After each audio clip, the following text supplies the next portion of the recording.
There's an article in Alternet, which I encourage you to read right now. It's called Five Ugly Extremes of Inequality in America. The contrasts will drop your chin to the floor. So we talked a couple of weeks ago about a study, maybe it was a couple of months now, Lewis, a study that asked people a couple of questions. Question number one was, how do you think income is distributed amongst amongst quintiles, right? The top 20%, the second 20%, the middle 20%, fourth and bottom 20% in the US. How do you think income is distributed? Please kind of draw lines how you would do it. Question number two, how do you think income should be distributed, right? In other words, what would be fair to you? And then it was another set of lines. And then they compared that to the reality of how income is distributed in the United States. And it turned out that number one, people had an idea very incorrect, drastically wrong. Overall, people think that income is much more equally distributed in this country. And when you ask them how it should be distributed, it's even further from the reality of how income is distributed. We now have this really great article in Alternet actually shows, it really paints the picture of how unequal our society is economically. So each of the Koch brothers saw their investments grow by $6 billion in 1 year. This is basically $3 million an hour, $3 million an hour based on a 40-hour work week, okay? Now, we have people in this country who earn $2.13 per hour. Now, they're earning tips on top of that, understandably, but they are legally earning a wage that is $2.13, or even if we just compare it to the actual minimum wage of $7.25. And then we forget about the Koch brothers, right? We just say, let's look at CEOs, right? Look at the CEOs of large corporations. $5,000 an hour versus $7.25 an hour. Now, I understand different people do different jobs. The owners of businesses certainly have created that entire structure, and they deserve to make more. And in many cases, we could say a lot more. But can we really say 1,000 times more or 850 times more? In other words, is that really fair to make 850 times more? There may be situations where we could argue that it is, but when we look at such broad numbers, and again, $5,000 an hour versus $7.25 an hour, is raising the minimum wage to $9 an hour really going to be that crazy, Lewis?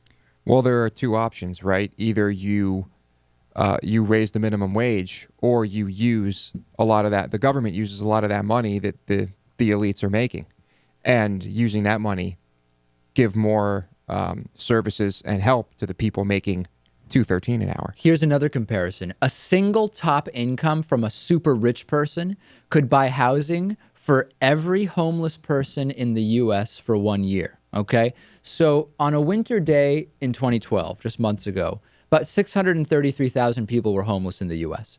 Based on an annual single-room occupancy cost of $558 a month, right? If you look at across the country, not to rent a one-bedroom apartment, but single room, renting a room, average in the U.S., $558 a month. Any one of the 10 richest Americans would have enough with their 2012 income to pay for a room for every single homeless person in the U.S. for an entire year. The top 10 richest individuals made more than the entire housing budget of the United States. I'm not talking about their savings or net worth. I'm just talking about with the 2012 income of one of the top 10 richest people, they could basically say, everybody who's homeless, here's a room for an entire year. Shocking. It is shocking, isn't it? Yeah. Okay, the poorest 47% of Americans have no wealth, just no wealth at all, right? So you have 53% of Americans that have some kind of net worth, okay? And 47% of Americans have none, right? In 1983, the poorest 47% of America had about $15,000 per family, which was about 2.5% of the nation's wealth. Still not very much, right? 47% has 2.5% of the wealth. Right. In 2009, the poorest 47% of America owned 0% of the nation's wealth. In other words, their debt exceeded their assets. This is actually negative wealth. It's not zero. You owe money. You have to come up with money just to get back to even. 47% of this country, Lewis. It's incredible. It is. It's a sad state of affairs. And then the other thing I want to touch on is for people who say, well, there's inequality in all over the world. That's true. There is inequality all over the world.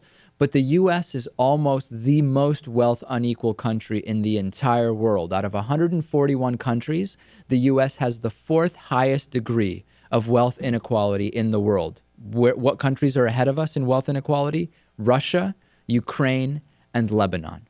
And then the last comparison I want to make here is a can of soup to a mansion or a yacht for a businessman. What does that mean? Literally, for every dollar of assets that a single black or Hispanic woman has, a member of the Forbes 400 has $40 million. Now, that doesn't mean that they have $40 million total. That just means that for every dollar of assets that a single black or Hispanic woman has, the Forbes 400 member has $40 million.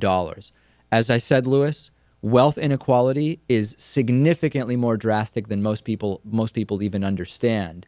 And I think step one is informing people, right, guys? Because the wealthiest don't want people to know that the situation is this unequal. And as we saw from the polling, most people simply don't know that. And this was the whole point of the Occupy movement, right? Or one of the major points of the Occupy movement. And unfortunately, I don't think it worked, as I predicted.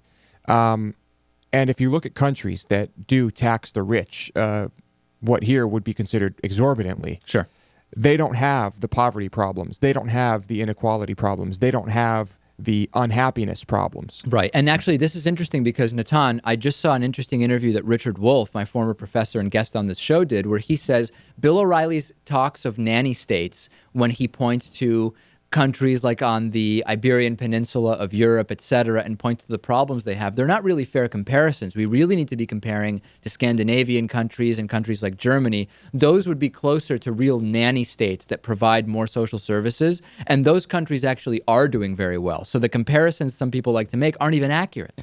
That's exactly right. I think there are two main things where in international rankings, the U.S. is comparable to third world countries. One is income inequality and wealth inequality, and the second one is gun deaths per 100,000 people. And also one more, which is if we look at a map of the death penalty, you should see who's up there with the United States. Right, but that's one specific thing.